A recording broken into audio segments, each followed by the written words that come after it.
Hello दोस्तों, स्वागत है आप सभी लोगों का ज्ञानपुर यूट्यूब चैनल पर। तो चलिए आज के करंट अफेयर्स की सीरीज में हम बढ़ते हैं। पिछले दोस्तों हमने कई 2 से 3 दिनों के करंट अफेयर्स की क्लासेस डिस्कस नहीं की हैं, तो आप लोग बिल्कुल भी टेंशन नहीं लीजिए। मैं 50 क्वेश्चंस की एक जो है वीडियो आप लोगों के सामने अपलोड करने वाला हूं। लगभग आप लोगों को ये वीडियो कल तक मिल जाएगी, तो आप लोगों को उस वीडियो को वॉच कर लेंगे तो आपका जितना भी पिछला मैंने करंट अफेयर्स नहीं कराया है वो सभी करंट अफेयर्स भी आप लोगों के कवर हो जाएंगे। ठीक है, तो आज के करंट अफेयर्स में आप लोगों को जैसा कि पता ही है, डेली हम जो करंट अफेयर्स डिस्कस करते हैं उन सभी करंट अफेयर्स की क्लासेस में आप लोगों को करंट अफेयर्स के साथ साथ स्टैटिक पॉइंट्स भी कराया जाता है। तो वीडियो के एंड तक बने रहिए। इस वीडियो में आप लोगों को लगभग 50 प्लस स्टैटिक पॉइंट्स के साथ साथ करंट अफेयर्स भी यहाँ पर मिलने वाला है। ठीक है, तो बेहद ही इंपॉर्टेंट क्लास होने वाली है आप सभी लोगों के लिए। तो वीडियो के एंड तक बने रहिए और वीडियो पसंद आने पर लाइक तथा अपने दोस्तों में इसे शेयर भी कीजिए। चलिए देखते हैं आज के क्वेश्चंस को। तो आप लोगों का यहाँ पर फर्स्ट क्वेश्चन दिया हुआ है,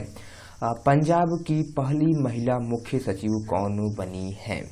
तो ये बन गई है विनी महाजन। तो पंजाब की पहली महिला मुख्य सचिव विनी महाजन बनी है, इसलिए ये क्वेश्चन बहुत ही इंपॉर्टेंट हो जाता है एग्जाम्स के लिए। ठीक है, अब देख लेते हैं इस क्वेश्चन से रिलेटेड कुछ इंपॉर्टेंट इन्फॉर्मेशन को। ठीक है, चलिए देखते हैं। तो जो कि बात आई है पंजाब की, तो पंजाब से रिलेटेड जितने भी स्टैटिक पॉइंट्स हो सकते हैं मैं इस वीडियो में और भी आने वाले क्वेश्चंस में आप लोगों को कराने वाला हूं। ठीक है, और साथ ही साथ मैं डेली बेसिस पर इन सभी स्टैटिक पॉइंट्स को लेता हूं, जिससे कि आप लोगों को रिवीजन भी होता रहे और चीज़ें अच्छे से याद भी होती रहे। चलिए देख लेते हैं यहाँ की राजधानी क्या है। तो पंजाब की राजधानी की अगर हम बात करते हैं तो चंडीगढ़ यहाँ की राजधानी है। मुख्यमंत्री कैप्टन अमरिंदर सिंह जो कि कांग्रेस पार्टी से जुड़े हुए हैं। बात करेंगे गवर्नर की, तो विजेंद्र पाल सिंह बदनौर यहाँ के गवर्नर हैं और इसके जो 3 पड़ोसी राज्य हैं उनमें राजस्थान, हरियाणा, हिमाचल प्रदेश आते हैं। ठीक है, बात कर लेते हैं पंजाब राज्य की राजकीय पशु की, तो काला हिरण यानी ब्लैक बक जो है यहाँ का राजकीय पशु है और राजकीय पक्षी यहाँ का बाज है। और वृक्ष कौन सा है? तो शीशम यहाँ का राजकीय वृक्ष है, जिसे आप लोग इंडियन रोजवुड के नाम से भी जानते हैं। चलिए देख लेते हैं और भी कुछ इंपॉर्टेंट पॉइंट्स को।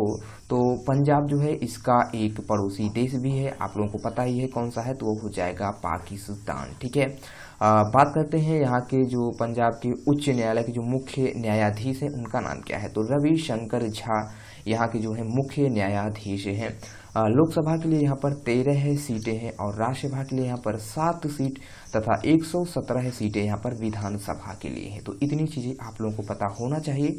चलिए अब बढ़ते हैं आगे के क्वेश्चंस की ओर। ठीक है, तो नेक्स्ट क्वेश्चन आप लोगों का यहाँ पर बनता है, किस राज्य ने पशुधन न्याय योजना की शुरुआत कर दी है?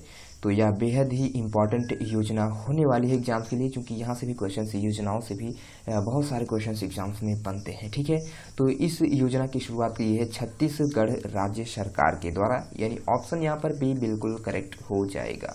चलिए देख लेते हैं इस क्वेश्चन से रिलेटेड कुछ इंपॉर्टेंट इन्फॉर्मेशन को।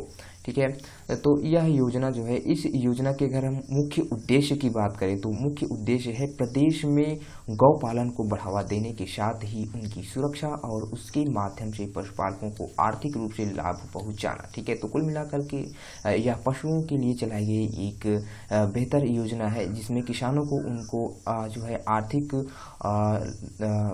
लाभ पहुंचाना है। ठीक है, और इसका उद्देश्य आप लोगों ने देखा ही है, गौपालन को बढ़ावा देना है और किसानों को जो कि पशुपालक हैं उन पशुपालकों को जो है अधिकतम लाभ पहुंचाना है। क्योंकि कोविड-19 महामारी के कारण अधिकतर प्रवासी जो मजदूर थे अपने इलाकों में, अपने प्रदेशों में लौट आए हैं और बेरोजगारी की समस्या व्यापक तौर पर फैली हुई है। तो इन सभी समस्याओं को निपटने के लिए कुछ ऐसी योजनाओं का शुभारंभ किया जा रहा है जिससे व्यक्तियों लोगों को जो है स्थानीय स्तर पर ही उनको रोजगार मुहैया कराया जा सके और साथ ही साथ उन्हें जो है व्यवसाय से संबंधित जो भी चीज़ें हैं मिल सकें। ठीक है, चलिए अभी हम छत्तीसगढ़ स्टेट से रिलेटेड जितने भी स्टैटिक पॉइंट्स होते हैं उन सभी स्टैटिक पॉइंट्स को भी हम कवर कर लेते हैं। ठीक है, तो बात करते हैं छत्तीसगढ़ की स्थापना की। तो 1 नवंबर 2000 में इसकी स्थापना की गई थी और यह 26वां राज्य बना था। ठीक है, राजधानी यहाँ की अटल नगर यानी नया रायपुर है और मुख्यमंत्री भूपेश बघेल जो कि कांग्रेस पार्टी से जुड़े हैं।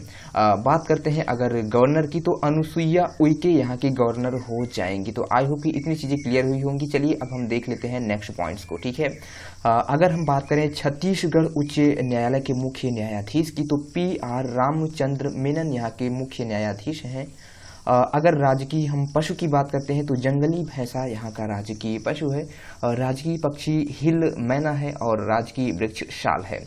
इसके 7 पड़ोसी राज्यों में मध्य प्रदेश, उत्तर प्रदेश, झारखंड, ओडिशा, महाराष्ट्र, तेलंगाना और आंध्र प्रदेश आते हैं। जो कि दोस्तों यहाँ पर मैं जितने भी स्टैटिक पॉइंट्स आप लोगों को कवर कराता हूँ, सभी स्टैटिक पॉइंट्स बेहद ही इंपॉर्टेंट होते हैं। और आप लोगों की कोई भी एग्जाम्स हो जहाँ पर करंट अफेयर्स की पोर्शंस को रखते हैं एग्जामिनर्स, तो वहाँ पर ये चीज़ें आप लोगों के लिए बेहद ही इंपॉर्टेंट बनेंगी। क्योंकि करंट अफेयर्स के साथ साथ उनसे रिलेटेड जो स्टैटिक पॉइंट्स होते हैं उनका ट्रेंड जो है एग्जाम्स में पूछे जाने का काफ़ी बनता जा रहा है। तो इसलिए मैं आप लोगों को उन्हीं चीज़ों को यहाँ पर कवर कराता हूँ जो एग्जाम के पॉइंट ऑफ व्यू से बेहद ही महत्वपूर्ण है, जो कि आप लोगों को जानना भी जरूरी है, ठीक है। चलिए अब हम बढ़ते हैं आगे। और भी यहाँ पर कुछ पॉइंट्स एडेड हैं, तो इन सभी पॉइंट्स को भी हम देख लेते हैं।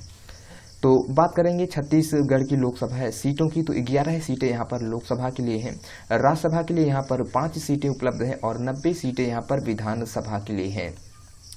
अचानक मार और इंद्रावती जो है ये छत्तीसगढ़ के 2 महत्वपूर्ण नेशनल पार्क्स हैं और इनके नाम दोस्तों आप लोगों को याद करना जरूरी है। बहुत ज़्यादा यहाँ पर नेशनल पार्क्स की संख्या नहीं है। अचानक मार और इंद्रावती यही 2 मुख्य यहाँ के नेशनल पार्क्स हैं, तो इनके नाम इंपॉर्टेंट बनते हैं, एग्जाम से पूछे जा सकते हैं। अब बात कर लेते हैं बेहद ही इंपॉर्टेंट पॉइंट्स की, कर्क रेखा की। तो जो ये कर्क रेखा है, मैं इसको अपने कई वीडियोज़ में आप लोगों को बता चुका हूँ। फिलहाल यहाँ पर ये टर्म आया है तो इसे भी हम यहाँ पर डिस्कस करने वाले हैं। ये जो कर्क रेखा है यह छत्तीसगढ़ राज्य से होकर के गुजरती है। अच्छा, छत्तीसगढ़ राज्य से होकर के गुजरती है, लेकिन भारत के कुल मिलाकर के यह और भी 8 राज्यों, कुल मिलाकर के 8 राज्यों से होकर के कर्क रेखा गुजरती है। तो चलिए हम देख लेते हैं वे कौन कौन से हैं वे 8 राज्य जहाँ से यह कर्क रेखा होकर के गुजरती है। तो उन राज्यों में आता है आपका गुजरात, राजस्थान, मध्य प्रदेश, छत्तीसगढ़, झारखंड, पश्चिम बंगाल, त्रिपुरा और मिजोरम। तो ये ऐसे 8 राज्य हैं जहां से होकर के यह कर्क रेखा निकलती है। तो आई होप की चीज़ें यहाँ पर क्लियर हुई होंगी। चलिए बढ़ते हैं नेक्स्ट क्वेश्चन की ओर। नेक्स्ट क्वेश्चन आप लोगों का यहाँ पर दिया हुआ है, राष्ट्रीय सांख्यिकी दिवस यानी नेशनल स्टैटिक्स डे कब मनाया गया है। तो 29 जून को मनाया गया है राष्ट्रीय सांख्यिकी दिवस यानी नेशनल स्टैटिक्स डे। अब हम इस क्वेश्चन से रिलेटेड चलिए कुछ इंपॉर्टेंट पॉइंट्स की ओर बढ़ते हैं और देखते हैं कि सांख्यिकी दिवस के बारे में। तो स्वतंत्रता के बाद आर्थिक योजना तथा सांख्यिकी विकास के क्षेत्र में प्रोफेसर प्रसाद चंद्र महालनोबिस द्वारा किए गए उल्लेखनीय योगदान को ध्यान में रखते हुए भारत सरकार ने प्रतिवर्ष उनके जन्म दिवस पर 29 जून को भारत में राष्ट्रीय सांख्यिकी दिवस मनाया जाता है। तो इनका नाम इंपॉर्टेंट बनेगा प्रोफेसर प्रशांत चंद्र महालनोबिस का, ठीक है, क्योंकि इन्हीं की योगदान के कारण यह प्रत्येक 29 जून को राष्ट्रीय सांख्यिकी दिवस आयोजित किया जाता है। चलिए अब देख लेते हैं इस वर्ष की थीम क्या रही है सांख्यिकी दिवस की। तो थीम रही है SDG 3 यानी ensure healthy lifes and promote well being for all at all ages and SDG 5 achieve gender equality and empower all women and girls. तो SDG 3 SDG 5 जो है इसकी इस वर्ष की मुख्य थीमें रही हैं और काफ़ी बड़ी यहाँ पर थीमें हैं, तो आप लोगों को थोड़ा सा यही ध्यान देना होगा, ठीक है ना। देख लेते हैं अब हम कुछ और पॉइंट्स को। तो 20 अक्टूबर को हम अंतर्राष्ट्रीय सांख्यिकी दिवस मनाते हैं, यानी अंतर्राष्ट्रीय स्तर का जो सांख्यिकी दिवस मनाया जाता है वह 20 अक्टूबर को मनाते हैं और हम राष्ट्रीय स्तर का 29 जून को मनाते हैं। तो ये दोनों पॉइंट्स आप लोगों को याद कर लेना है, ठीक है। चलिए अब हम बढ़ते हैं आगे के क्वेश्चंस की और उससे पहले हम जून महीने के जितने भी इंपॉर्टेंट डेज हैं आज के वीडियो में डिस्कस करने वाले हैं। चलिए फटाफट आप लोगों को यहाँ पर रिवीजन करा दिया जाता है। तो 1 जून को मनाया जाता है विश्व दुग्ध दिवस और इसी के साथ साथ 2 अन्य महत्वपूर्ण दिवस भी मनाए जाते हैं। कौन कौन से हैं? तो अंतर्राष्ट्रीय बाल रक्षा दिवस और माता पिता दिवस, ये दोनों इंपॉर्टेंट डेज भी मनाए जाते हैं विश्व दुग्ध दिवस के साथ साथ में 1 जून को। अच्छा, विश्व दुग्ध दिवस की थीम क्या रही है इस वर्ष की? तो विश्व दुग्ध दिवस की 20वीं वर्षगांठ इस वर्ष की थीम रही है। चलिए देख लेते हैं नेक्स्ट पॉइंट को। तो 2 जून को हम डिस्कस करेंगे। तो तेलंगाना की राज्य की स्थापना दिवस मनाया जाता है 2 जून को। 3 जून की हम बात करें तो विश्व साइकिल दिवस मनाते हैं। 4 जून को दुनिया भर में हिंसा का शिकार हुए मासूम बच्चों का अंतर्राष्ट्रीय दिवस मनाया जाता है। अगर हम 5 जून की बात करें तो विश्व पर्यावरण दिवस मनाते हैं। अच्छा, इस वर्ष की थीम क्या रही है? तो जैव विविधता इस वर्ष की थीम रही है। बात करेंगे 6 जून की तो रूसी भाषा दिवस मनाया गया है। 6 जून को 7 जून को मनाया गया है विश्व खाद्य सुरक्षा दिवस। ठीक है, बढ़ते हैं 8 जून की ओर और 8 जून को मनाया गया है विश्व महासागरीय दिवस और 9 जून को मनाया गया है विश्व प्रत्यायन दिवस। अच्छा, ये विश्व जो प्रत्यायन दिवस मनाया गया है इस वर्ष की थीम क्या रही है? तो थीम रही है एक्रीडेशन इम्प्रूविंग फूड सेफ्टी। ठीक है ना, तो थीम इंपॉर्टेंट बनेगी विश्व प्रत्यायन दिवस की एक्रीडिटेशन इम्प्रूविंग फूड सेफ्टी। ठीक है, बात करेंगे हम 12 जून की तो 12 जून को मनाया गया है बाल मजदूरी के खिलाफ विश्व दिवस और थीम की हम बात करें तो इस वर्ष की थीम रही है बाल मजदूरी दिवस की कोविड-19 protect children from child labour now more than ever. ठीक है, तो इस वर्ष की यह थीम रही है। चलिए अब हम बढ़ते हैं आगे के पॉइंट्स की ओर और हम बात करते हैं 13 जून की। तो 13 जून को मनाया गया है अंतर्राष्ट्रीय एल्बिनिज्म यानी रंगहीनता जागरूकता दिवस और थीम रही है मेड टू शाइन। 14 जून की बात करेंगे तो विश्व रक्तदान दिवस मनाया जाता है। 15 जून को विश्व बुजुर्ग दुर्व्यवहार रोकथाम जागरूकता दिवस मनाते हैं। इस वर्ष की थीम रही है लिफ्टिंग अप वॉइसेस यानी विश्व बुजुर्ग दुर्व्यवहार रोकथाम जागरूकता दिवस थीम की इसकी थीम क्या रही है? तो lifting up voices important theme बनेगी। ठीक है, 15 जून को हमने मनाया है साथ में ग्लोबल विंड डे और थीम रही है सेफ ब्लड सेव्स लाइफ। ठीक है, चलिए देख लेते हैं 16 जून को क्या मनाया गया है। तो पारिवारिक प्रेषण का अंतर्राष्ट्रीय दिवस मनाया गया है 16 जून को और थीम की हम बात करेंगे तो थीम रही है building resilience in times of crisis. ठीक है, 17 जून की हम बात करते हैं तो world day to combat desertification and drought दिवस मनाया गया है। थीम की हम बात करेंगे तो थीम रही है food feed fibre the links between consumption and land. ठीक है, तो इस वर्ष की यह थीम रही है। नेक्स्ट देख लेते हैं 18 जून को क्या मनाया गया है। तो सस्टेनेबल गैस्ट्रोनॉमी डे मनाया गया है। 20 जून की बात करेंगे तो विश्व शरणार्थी दिवस मनाया गया है। 21 जून को अंतर्राष्ट्रीय योग दिवस मनाया गया है और यह योग दिवस बेहद ही इंपॉर्टेंट बनता है एग्जाम्स के लिए। यहाँ से थीम्स अक्सर पूछी जाती हैं। तो थीम रही है yoga for health yoga at home. 23 जून की बात करें तो अंतर्राष्ट्रीय ओलंपिक दिवस मनाया गया है। 29 जून को राष्ट्रीय सांख्यिकी दिवस मनाया गया है। दोस्तों, अगर आप लोग डेली बेसिस पर हमारे वीडियो से जुड़ते हैं तो फायदा यहाँ पर ये होने वाला है कि चीज़ें इतनी बार आप लोगों को रिवाइज कराई जाती हैं, इतनी बार हम रिवाइज करा देते हैं कि आप लोगों को केवल वीडियोज़ को वॉच करते रहते ही ये सभी चीज़ें याद हो जाएगी। ठीक है, तो आप लोग इसीलिए मैं कहूँगा कि कंटिन्यू वीडियो को वॉच कीजिए। ज़्यादा लंबी वीडियोस नहीं होती हैं, ज़्यादा से ज़्यादा 20 से 25 मिनट की वीडियो होती हैं और यहाँ पर आप लोग काफ़ी कुछ सीख के जाते हैं। चलिए अब हम बढ़ते हैं आगे के क्वेश्चंस की ओर। तो नेक्स्ट क्वेश्चन आप लोगों का यहाँ पर बनता है, किस देश ने 2023 तक पहले पर्यटक को स्पेस वॉक पर ले जाने की घोषणा की है? तो यह घोषणा किसके द्वारा की गई है यहाँ पर इस क्वेश्चन में पूछा जा रहा है। तो रूस ने यह घोषणा की है कि वह 2023 तक पहले पर्यटक को जो है स्पेस वॉक पर ले जाएगा। ठीक है, रूस ने ऐसी घोषणा की है, यानी ऑप्शन यहाँ पर भी बिल्कुल करेक्ट हो जाएगा। चलिए देख लेते हैं कुछ इंपॉर्टेंट पॉइंट्स को यहाँ पर।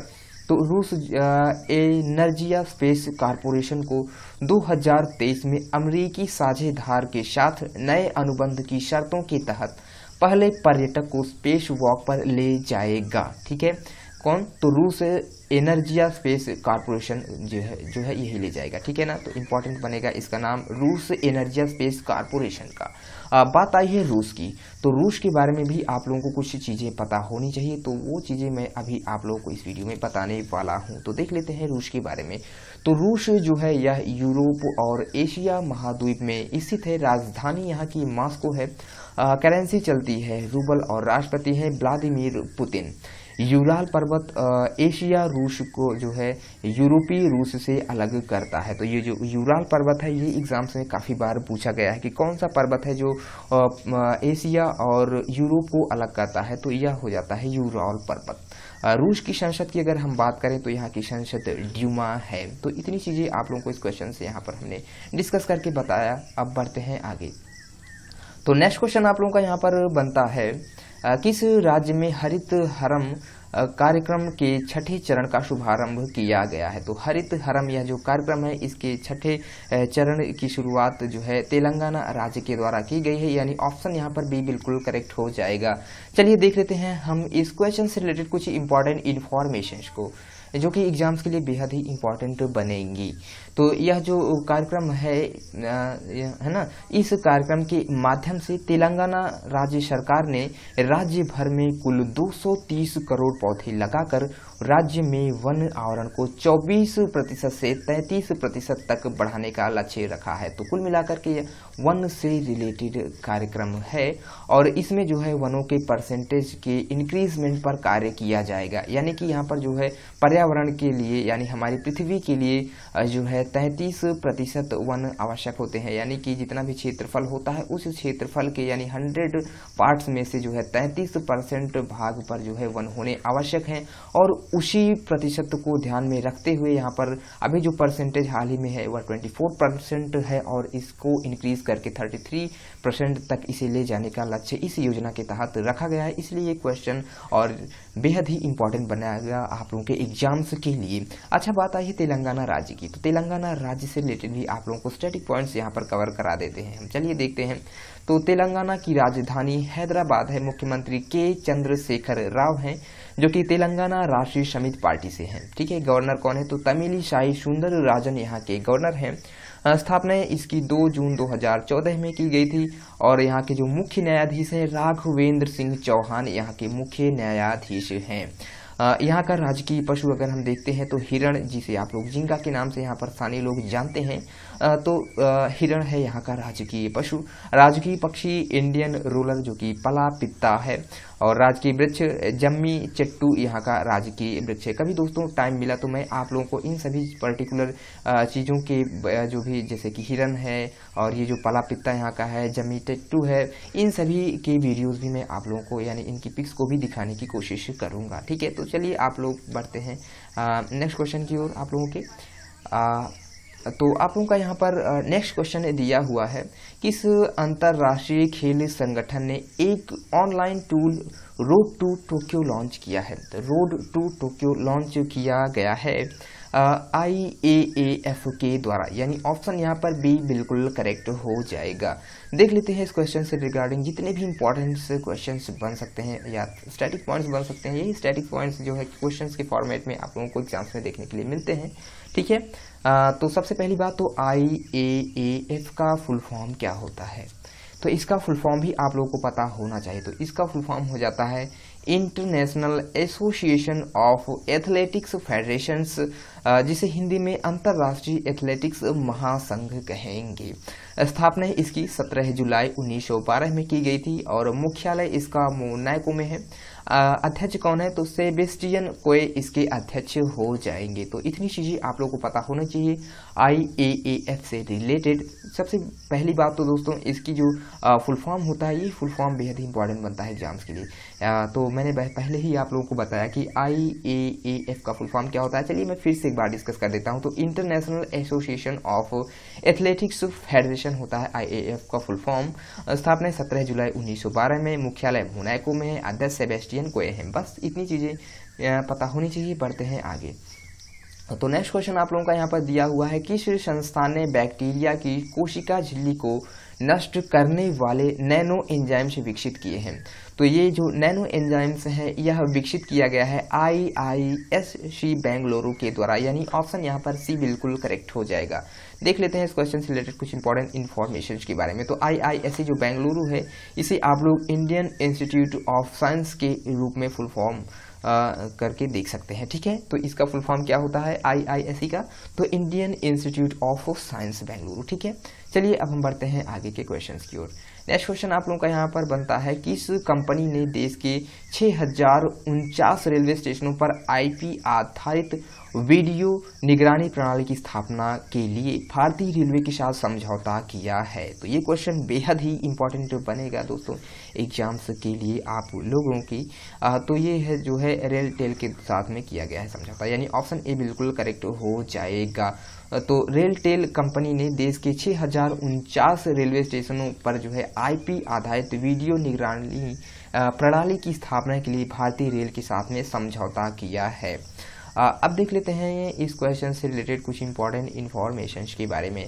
तो बात आई है RailTel corporation of India limited की। तो इसकी स्थापना है सितंबर 2000 में की गई थी। मुख्यालय इसका गुरुग्राम यानी हरियाणा में है। और चेयरपर्सन की बात करेंगे जो कि मैनेजिंग डायरेक्टर भी हैं, तो पुनीत चावला जो हैं चेयरमैन और मैनेजिंग डायरेक्टर दोनों ही पुनीत चावला जी हैं। तो ये क्वेश्चन भी इंपॉर्टेंट बन सकता है। इससे रिलेटेड जो फैक्ट्स हैं ये भी इंपॉर्टेंट बन सकते हैं आप लोगों के एग्जाम्स के लिए, ठीक है। चलिए अब हम बढ़ते हैं नेक्स्ट क्वेश्चन की ओर। आप लोगों का यहाँ पर नेक्स्ट क्वेश्चन बनता है, कोविड-19 महामारी के बीच किस अंतर्राष्ट्रीय संगठन ने गरीबी उन्मूलन के लिए गठबंधन लॉन्च किया है? तो यह गठबंधन लॉन्च कर दिया गया है UN के द्वारा, यानी ऑप्शन यहाँ पर ए बिल्कुल करेक्ट हो जाएगा, UN, ठीक है। देख लेते हैं इस क्वेश्चन से रिलेटेड कुछ इंपॉर्टेंट पॉइंट्स के बारे में। चलिए कई दिन हो गए हैं आप लोगों के सामने UN से रिलेटेड फैक्ट्स को मैंने नहीं रखा, तो आज हम यहाँ पर UN से रिलेटेड फैक्ट्स भी डिस्कस कर लेते हैं। तो UN जो होता है इसका फुल फॉर्म होता है यूनाइटेड नेशंस, संयुक्त राष्ट्र हिंदी में कहते हैं। स्थापना 24 अक्टूबर 1945 यानी 1945 में की गई थी। मुख्यालय कहाँ पर है? तो न्यूयॉर्क यानी USA में इसका मुख्यालय है, ठीक है। सदस्य देश इसमें कितने हैं? तो 193 यानी 193 इसमें कंट्रीज अपनी मेंबरिंग करती हैं। अध्यक्ष कौन है? तो एंटोनियो गुटेरेस इसके वर्तमान अध्यक्ष हैं। और ये जो अध्यक्ष हैं इनका नाम बेहद ही इंपॉर्टेंट बनेगा क्योंकि ये UN के जो है अध्यक्ष हैं, ठीक है। चलिए अभी बढ़ते हैं हम आगे के क्वेश्चन की ओर। तो नेक्स्ट क्वेश्चन आप लोगों का यहाँ पर दिया हुआ है, स्टार्टअप जीनोम द्वारा जारी टॉप 30 स्टार्टअप इकोसिस्टम लिस्ट में शामिल होने वाला एकमात्र भारतीय शहर कौन सा है? तो इसमें शामिल किया गया है बेंगलुरु शहर को, यानी ऑप्शन यहाँ पर ए बिल्कुल करेक्ट हो जाएगा। तो टॉप 30 स्टार्टअप इकोसिस्टम लिस्ट में बेंगलुरु को शामिल किया गया है। अभी देख लेते हैं इस क्वेश्चन से रिलेटेड जो भी इंपॉर्टेंट पॉइंट्स बन सकते हैं आप लोगों के एग्जाम्स के लिए। तो स्टार्टअप जीनोम ने the global startup ecosystem report 2020 जारी की है और इसमें जो है शीर्षक से एक रिपोर्ट जारी की गई है, शीर्षक से, ठीक है। तो बेंगलुरु की अगर हम रैंकिंग की बात करते हैं तो इसकी रैंकिंग जो है 26वीं रही है और इसके बाद 36वें स्थान पर दिल्ली रहा है। अगर हम टॉप के 3 शहरों की बात कर लेते हैं तो इनमें पहले स्थान पर रहा है कैलिफोर्निया में जो सिलिकॉन वैली है वह टॉप पोजीशन पर रहा है और दूसरे स्थान पर लंदन रहा है और तीसरा स्थान हासिल किया है न्यूयॉर्क ने। तो इतनी चीज़ें इंपॉर्टेंट बनेगी आप लोगों की एग्जाम्स के लिए, ठीक है। अभी बढ़ते हैं हम नेक्स्ट क्वेश्चन की ओर। नेक्स्ट क्वेश्चन आप लोगों का यहाँ पर बनता है, किस राज्य सरकार ने आदर्श पुलिस स्टेशन योजना शुरू करने की घोषणा की है? तो आदर्श पुलिस स्टेशन ये जो योजना है इस योजना की घोषणा कर दी गई है छत्तीसगढ़ राज्य सरकार के द्वारा, यानी ऑप्शन यहाँ पर बी बिल्कुल करेक्ट हो जाएगा, छत्तीसगढ़। अभी बढ़ते हैं इस क्वेश्चन से रिलेटेड कुछ इंपॉर्टेंट इन्फॉर्मेशन के बारे में। स्थापना इसकी 1 नवंबर 2000 में की गई थी जो कि 26वां राज्य बना है। राजधानी यहाँ की अटल नगर नया रायपुर है। मुख्यमंत्री भूपेश बघेल जो कि कांग्रेस से जुड़े हुए हैं। गवर्नर हैं अनुसुईया उइके। जो है छत्तीसगढ़ उच्च न्यायालय के जो मुख्य न्यायाधीश हैं PR रामचंद्र मेनन है, ठीक है। राजकीय पशु जंगली भैंसा और राजकीय पक्षी हिल मैना है। वृक्ष साल यहाँ का है राजकीय, ठीक है। चलिए फटाफट हम इसको देख लेते हैं फिर से, चूंकि पिछले वीडियोस में हमने शायद इस छत्तीसगढ़ स्टेट को भी डिस्कस किया था, लेकिन फिर मैं यहाँ पर आप लोगों को रिवीजन पॉइंट से यहाँ पर फिर से चीज़ों को दिखा देता हूँ एक बार। 7 पड़ोसी राज्य हैं इसके, मध्य प्रदेश हो गया, उत्तर प्रदेश, झारखंड, ओडिशा, महाराष्ट्र, तेलंगाना और आंध्र प्रदेश। 11 सीटें लोकसभा के लिए, 5 सीटें राज्यसभा के लिए और 90 सीटें यहाँ पर विधानसभा के लिए उपलब्ध हैं, ठीक है। चलिए अभी बढ़ते हैं आगे और भी देख लेते हैं। तो अचानक मार, इंद्रावती यहाँ के 2 नेशनल पार्क्स हैं। कर्क रेखा यहाँ से गुजरती है। 8 राज्यों से कौन कौन से वे राज्य हैं? गुजरात, राजस्थान, मध्य प्रदेश, छत्तीसगढ़, झारखंड, पश्चिम बंगाल, त्रिपुरा और मिजोरम। यही ऐसे 8 राज्य हैं जहाँ पर ये कर्क रेखा होकर के गुजरती है। पिछले वीडियो में पिछले ही क्वेश्चन में हमने जो है इन सभी छत्तीसगढ़ स्टेट से रिलेटेड फैक्ट्स को डिस्कस किया था, इसलिए हम तेजी के साथ बढ़े हैं, ठीक है। चलिए अभी डिस्कस कर लेते हैं नेक्स्ट क्वेश्चन को। नेक्स्ट क्वेश्चन यहाँ पर दिया हुआ है, किस राज्य में एक लेबर केस मैनेजमेंट सिस्टम विकसित किया गया है? तो यह सिस्टम जो है विकसित किया गया है ओडिशा राज्य में, यानी ऑप्शन यहाँ पर भी बिल्कुल करेक्ट हो जाएगा। तो एक लेबर केस मैनेजमेंट सिस्टम की शुरुआत ओडिशा राज्य सरकार के द्वारा की गई है और ये चीज़ बेहद ही इंपॉर्टेंट बनेगी एग्जाम्स के लिए। अभी देख लेते हैं इस योजना के बारे में। तो एक लेबर केस मैनेजमेंट जो सिस्टम है इसका मुख्य उद्देश्य मजदूरों और कर्मचारियों के मामलों को कुशलता से समझाने और कुशलता से संबोधित करना है, ठीक है। अब बात कर लेते हैं ओडिशा राज्य की, ठीक है। तो ओडिशा राज्य से जितने भी रिलेटेड पॉइंट्स होंगे यहाँ पर डिस्कस कर लेते हैं। स्थापना 1 अप्रैल 1936 में की गई थी। राजधानी यहाँ की भुवनेश्वर है। मुख्यमंत्री यहाँ के हैं नवीन पटनायक, जो कि बीजू जनता दल पार्टी से जुड़े हैं। गवर्नर कौन है? तो गणेशी लाल जी यहाँ के गवर्नर हैं। मुख्य न्यायाधीश यहाँ के मोहम्मद रफ़ीक हो जाएंगे। तो इतनी चीज़ें पता होनी चाहिए। और भी कुछ चीज़ें हैं जो यहाँ पर आप लोगों को पता होना चाहिए, जैसे कि यहाँ का राजकीय पशु सांभर है, राजकीय पक्षी इंडियन रोलर और राजकीय वृक्ष अशोक है। 5 पड़ोसी राज्यों में पश्चिम बंगाल, झारखंड, छत्तीसगढ़ और आंध्र प्रदेश, जो कि तेलंगाना में पड़ता है, ठीक है, या तेलंगाना, यहाँ तेलंगाना ही आंध्र प्रदेश का नाम है।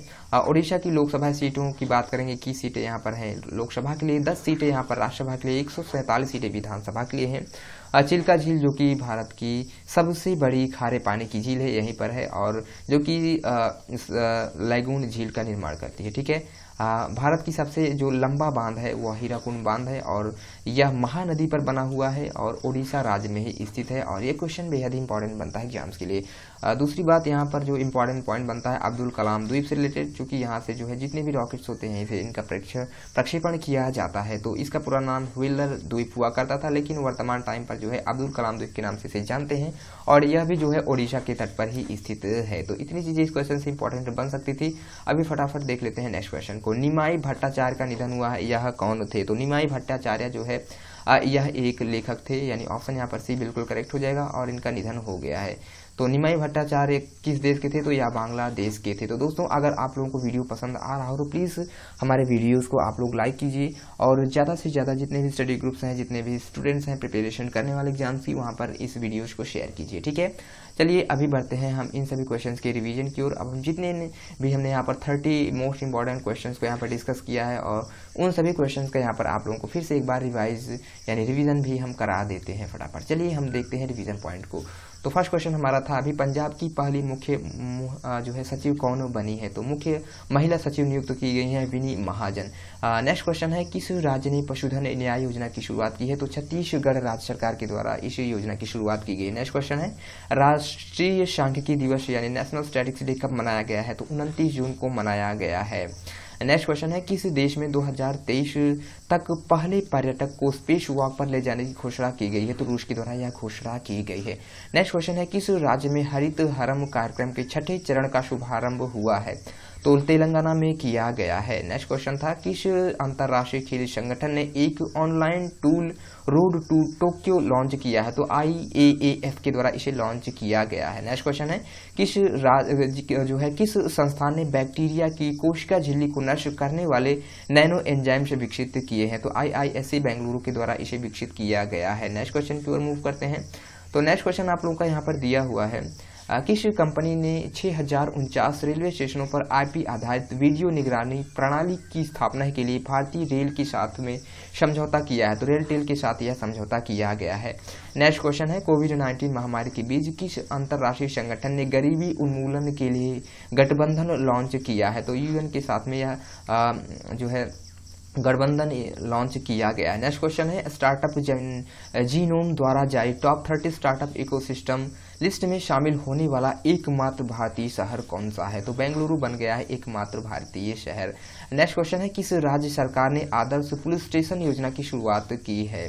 तो यह योजना जो है शुरू की गई है छत्तीसगढ़ राज्य सरकार के द्वारा। नेक्स्ट क्वेश्चन है, किस राज्य में एक केस मैनेजमेंट सिस्टम विकसित किया गया है? तो एक लेबर केस मैनेजमेंट सिस्टम की शुरुआत जो है ओडिशा राज्य सरकार के द्वारा की गई है। रिवीजन का लास्ट क्वेश्चन है, निमाई भट्टाचार्य का निधन हुआ है, या कौन थे? तो यह एक लेखक थे और इनका हाल ही में निधन हो गया है। तो दोस्तों यहाँ पर मैंने जितने भी क्वेश्चन आप लोगों के सामने डिस्कस किए बेहद इंपॉर्टेंट क्वेश्चन थे, और जितने भी यहाँ पर मैंने स्टैटिक पॉइंट्स कवर कराए, ये सभी स्टैटिक पॉइंट्स आप लोगों के एग्जाम्स में पूछे जाते हैं, और पूछे जाने की संभावनाएं काफ़ी हैं, क्योंकि स्टैटिक पॉइंट्स बार बार वही होते हैं और वही पूछे जाते हैं। यहाँ पर जो जितने भी नए चीज़ें होते हैं उनको मैं इंक्लूड करके तब आप लोगों के सामने रखता हूँ। तो आप लोग अपडेट रहिए जानकारियों से, ठीक है।